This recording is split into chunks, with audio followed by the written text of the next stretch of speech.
Je suis ici sur une chaîne dont je n'ai pas de difficulté à dire que de mon point de vue, elle participe d'un agenda médiatique d'extrême droite que je trouve délétère. Cette séquence, c'était en juin 2021 sur CNews.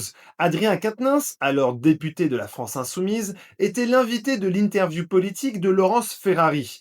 Et celui-ci avait profité de son temps d'antenne pour clairement dézinguer la ligne éditoriale de la chaîne d'information. Je ne vous laisserai pas dire ça, c'est entièrement vous avez le droit de ne pas me laisser le dire. C'est insulter le travail de toute une rédaction avec des Laurence plateaux Ferrari, équilibrés. je n'ai insulté personne, c'est un choix éditorial, c'est une caractérisation politique. Non mais Laurence Ferrari, je vous le dis. On discute. C'est insulter le travail de toute une rédaction. Laurence Ferrari. Très sereine, Laurence Ferrari avait estimé qu'Adrien Quatennens avait insulté le travail de la rédaction de CNews, mais pour riposter, le député de la France Insoumise avait rappelé une mise en demeure décidée par le CSA, aujourd'hui appelé l'ARCOM. Vous avez raison. Fier de travailler et ici. moi, je suis face à vous et je vous explique que, par exemple, vous ne pouvez pas nier que le CSA a épinglé votre chaîne récemment sur le pluralisme politique et le fait d'avoir plutôt offert la parole à des candidats d'extrême droite. Le temps de parole sera entièrement respecté. Ok, en attendant... Et il l'est. En attendant, et vous en êtes la preuve vivante. Bien évidemment. Donc, en attendant, je vous le dis...